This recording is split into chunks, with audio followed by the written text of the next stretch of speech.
J'essaie de continuer à me déplacer pour aller à la rencontre des habitants de la région, pour avoir des échanges avec la diversité des citoyens de cette région et surtout pas pour avoir des échanges qu'avec des gens qui pensent comme moi. Cette discussion, elle n'a pas de vocation autre que de nourrir nos réflexions, les vôtres, les miennes, pour la jeunesse, mais aussi pour cette terre de Sologne dont moi aussi je suis amoureux parce que j'ai grandi là.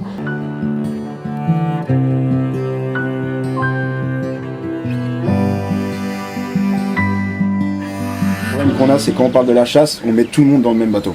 Et ça c'est même pas pensable pour le Sologno de base qui veut juste prélever son animal et le manger justement après. Que ce soit une perdrix, un faisan, un sanglier ou un chevreuil, nous il n'y a pas de cerf où on chasse. Mais même moi par exemple, je suis chasseur et je pourrais même pas tuer un cerf. Ça pour moi c'est même pas pensable parce que c'est une bête pour moi qui est majestueuse. Et il y a tellement de types de chasse et de types de chasseurs qu'on peut pas englober tous les chasseurs sous le même toit. C'est impossible, c'est pas possible. Et dans la chasse, que ça soit Antoine ou moi ou même les autres quand ils y vont, enfin je veux dire on a une autre vision de la chose et on y va pas en termes de survie, on a tout ce qu'il nous faut sinon, mais il y a quand même quelque chose, c'est pas un loisir en fait. J'y prends aucun plaisir, c'est pas du plaisir quand je vais chasser. Bah parce que j'ai le plaisir après de manger mon gibier, tu vois, que c'est ma viande, je l'ai vu vivre. Nous ce qu'on prône c'est de la viande qui est locale. Moi je vais la moitié du temps, sinon je vais chez un boucher qui est local ou dans une ferme, mais sinon c'est la viande que je sors de mon congèle, qu'on a prélevé une espèce qui est de chez moi, où je la prends, c'est une viande qui est excellente, qui est bonne. Et je sais par exemple que sur 60 hectares, par exemple un chevreuil quand il naît quelque part, il a un aire de répartition de 2 ou 3 hectares, donc il restera sur ma terre. L'engrillagement par contre c'est un gros problème aussi. Là il y a récemment, on passait sur une propriété qui a été rachetée.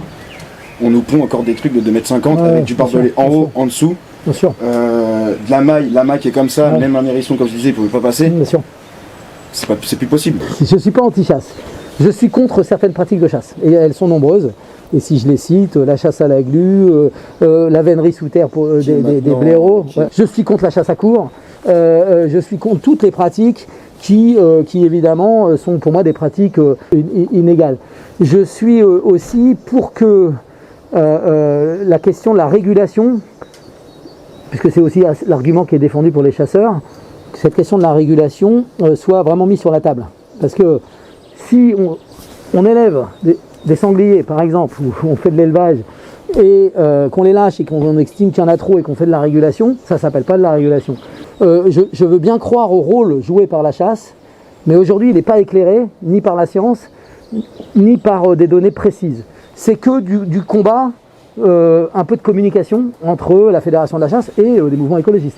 Et donc je pense qu'il faut dépasser ça, sinon effectivement on n'aura jamais une discussion sérieuse sur les impacts négatifs et éventuellement positifs de la chasse. Voilà. Donc moi une des questions à poser c'est dans quelles conditions pourrait avoir lieu la chasse sans empêcher d'autres activités de loisirs. En effet, il y a des pratiques de chasse qui me dérangent, que je trouve absolument dégueulasses. Et voilà, après la chasse en elle-même, je serai jamais pour. Quand on se promène sur des chemins qui sont aussi des chemins communaux, on va se promener avec les chiens, on lâche les chiens en forêt, on va pas les garder en laisse tout le temps.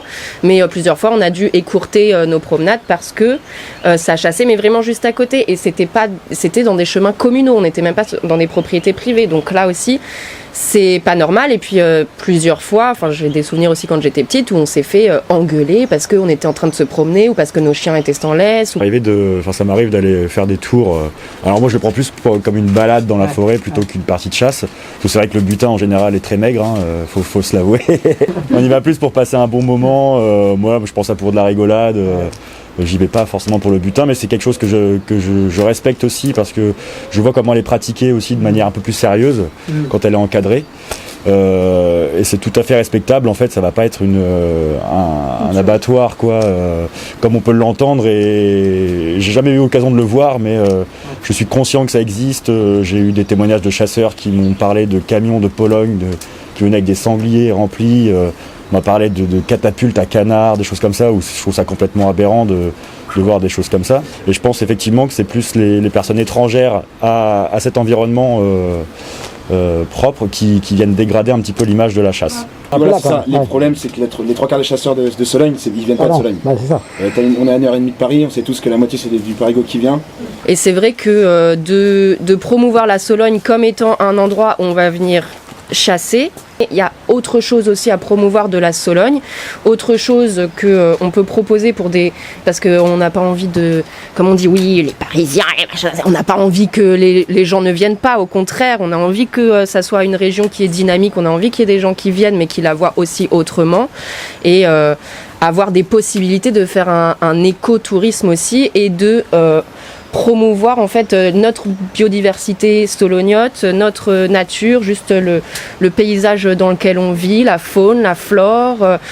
Même si toi tu ne le pratiques pas comme un loisir, c'est considéré comme un loisir. Et c'est le 1,2 million de chasseurs en France, 3e fédération de loisirs après le foot et la pêche.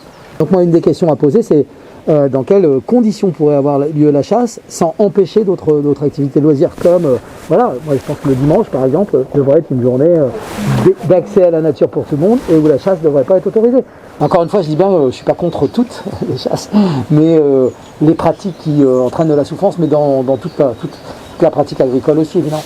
Je dis on a besoin d'élevage, je vous dis pourquoi, parce que peut-être vous ne savez pas, mais on est dans une région qui exporte 90% de ce qu'elle produit. Et donc on est obligé d'importer du lait parce qu'on n'a pas assez d'élevage dans notre région. Et que quand et en plus on a des activités de moins en moins diversifiées pour les agriculteurs, et ce qui fait qu'on a aussi une uniformisation des paysages. La Beauce, vous voyez, c'est des grandes cultures, voilà, et donc ça modifie complètement nos vies, quoi, en fait. Alors que l'élevage, c'est aussi le bocage, c'était aussi des traditions, en tout cas une façon de vivre, quoi. Et on en manque aujourd'hui, on en manque à beaucoup d'endroits. C'est vraiment le paradigme qu'il faut remettre tout en question, c'est-à-dire toute notre condition d'humain, sur tous les terrains, il faut jouer en même temps. C'est pour ça que ça fait peur. Bien sûr. Les adultes ont une tendance à vouloir éduquer les enfants, mais ils s'éduquent plus entre eux. C'est-à-dire qu'à un moment, l'adulte, il considère que ça y est, j'ai ce qu'il faut, quoi. C'est vrai ce que tu dis. C'est un truc de dingue quand même. Ouais. Moi, je dis souvent, un adulte, c'est un enfant qui a mal vieilli. Pour moi, on n'a pas le choix de revenir aux bases et dans un cadre de vie beaucoup plus sobre. Sobre. C'est-à-dire savoir comment construire des maisons avec juste de la terre et juste des machins. La paille. Ouais, en fait, c'est tout. C'est pour ça que notre boulot, il est pollueur, notre consommation est pollueur et notre mode de pensée est pollueur.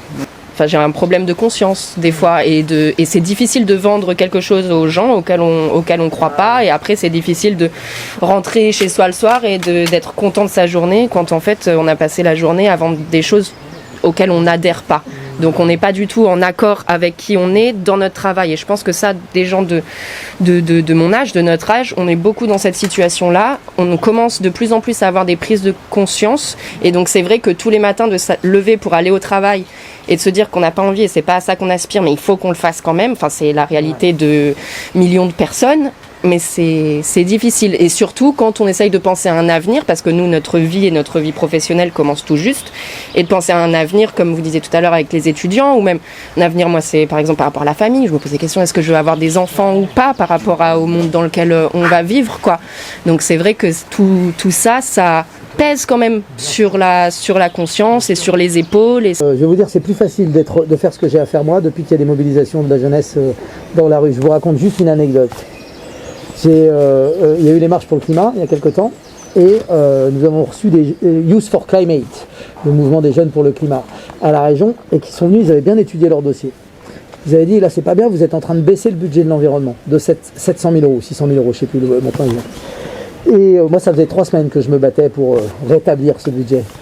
Et ben, presque par miracle, après cet échange avec les jeunes, le budget a été rétabli. Si je dis ça, c'est quand il y a de la pression citoyenne, bah forcément à l'intérieur c'est aussi un peu plus facile. Alors c'est pas du tout pour me décharger, c'est pour dire que moi le boulot j'essaie de le faire de l'intérieur, mais je ne suis que la chambre d'écho de ce que des tas de gens sont en train de faire pour que ça change.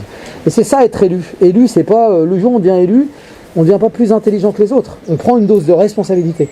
Et la responsabilité c'est de faire ce que les gens poussent aussi. Voilà. Et sur ces questions-là, les 10 ans à venir sont déterminants. On a des choix à faire énormes. Tu as dit il faut tout changer. Bah, tu as un peu raison, il y a beaucoup de choses à changer. Et on ne changera pas par contre sans les gens. Et c'est là où la démocratie elle est essentielle. C'est que si on ne fait pas avec vous, on n'arrivera pas à faire ces changements. On ne décidera pas à Paris qu'on va augmenter le prix du carburant sans déclencher un mouvement sans précédent qui est le mouvement des Gilets jaunes. Si on veut changer la donne, il faut faire avec. Et la majorité culturelle, elle n'est pas dans le nombre.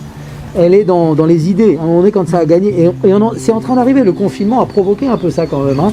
Les circuits courts, les manières de consommer. Il y a des trucs qui bougent. Je dis pas que tout n'est pas gagné. Je suis d'accord avec toi. Mais moi, j'ai plein d'espoir. Nous, on doit faire pour vous, avec vous, tous ces changements-là. Voilà. Et comment on donne de la force à ce que tu fais? Pour moi, c'est le boulot d'un élu. C'est donner de la force à vos pratiques les uns les autres pour qu'elles gagnent et culturellement qu'il y ait une victoire à la fin.